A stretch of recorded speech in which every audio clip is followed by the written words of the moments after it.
important rights in our country, like for instance, press freedom, as well as the freedom to express ourselves, di ba?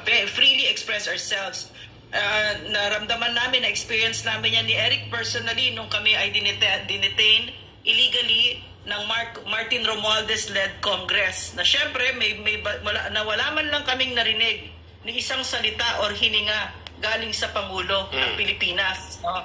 At saka yung panggigipit sa SMNI, wala silang kahihiyan ito. So, ES, yung tanong ko sa inyo, was this apparent when you were with them? Was this this tangent, this very worrisome tangent, was this already clear at that time? No, Lorraine, no. Itong ginagawa nilang pagmamalabis, ngayon na lamang ito. And remember, when we were campaigning back in 2022, the clear message was unity. Yes. Pagkakaisa, pagbubuklod-buklod.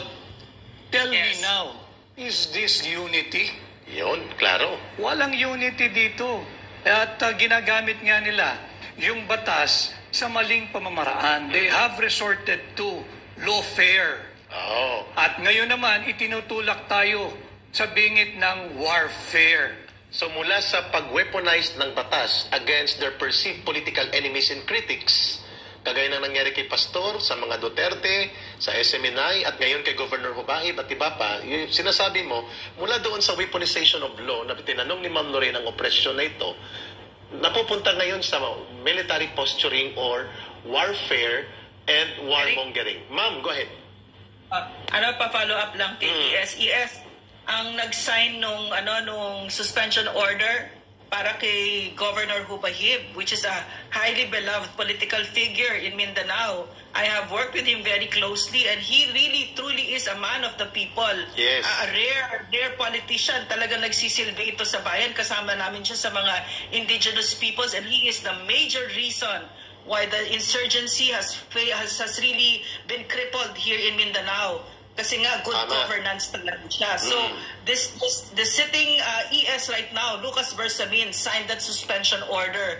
Paano nangyari this horrifying thing? How did this happen? A former Supreme Court Justice, no less. No? How did this happen? Your reaction, Sir Attorney Vic Rodriguez. Okay, iwasan ko muna yung incumbent executive secretary because I don't want to be accused of commenting on the incumbent since galing ako sa tanggapang yon. Sige. But let me just react on the order itself. Sige. Yes, please. Please. It's very clear in Article 11, Section 1 of our Constitution. Public office is a public trust. And all government employees, all government officials, whether elective or appointive, must act with justice and responsibility. Yes, in the case of the governor, the good Governor Edwin, na napanood ko rin kagabi doon sa late night press conference ni Pangulong Duterte, where is justice there? He was deprived of the elementary, the very basic, the very fundamental right, yung due process. Yun. Ang due process simply means a law that hears before it condemns. Ayun, klaro. Ito kinundina mo na. Walang notice, ano yung demanda sa'yo, walang kaalam-alam, binigyan mo na suspension. And as far as I know, please feel free to correct me, Doc Lorraine and Ka Eris. Sir, go ahead. At kahit yung mga sumusubaybay ng live sa atin ngayon, ito ay nagmula doon sa pagpapahintulot niya na magkaroon ng rally ang hakbang ng mga isog sa darating na linggo. Tinumbok mo. Yan lang ang punot dulo niyan. At inamin niya na yun ang winarning sa kanya bago siya isuspend when he issued the statement si Governor Hubahib, tinumbok ng prangka mong pahayag ngayong umaga, Attorney Vic. Agree, Ka Eric at Doc Lorraine, because it is not only this pananakot o suppression ng ating mga karapatan ay hindi lang nangyayari or nangyari dyan sa Davao del Norte. May mga ilan po mga kababayan para po sa inyong kaalaman. Marami na po ang aming pinagtatangka ang kuhaan ng permit.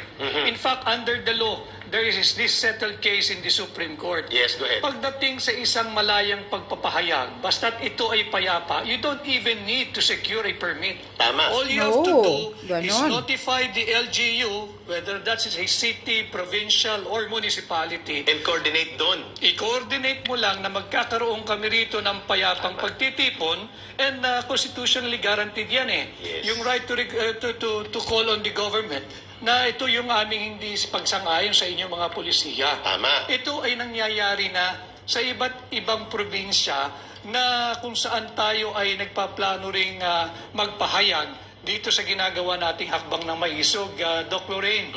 At ito ay marapat na malaman ng sambayan ng Pilipino sapagkat kontrolado ho nila ang tinatawag nating mainstream media. Tama kayo. At marami tayo na we're risking so much here. But again, I don't mind for as long as I will always side with the Filipino people. Wonderful. Attorney Vic, Ma'am Lorraine, please hold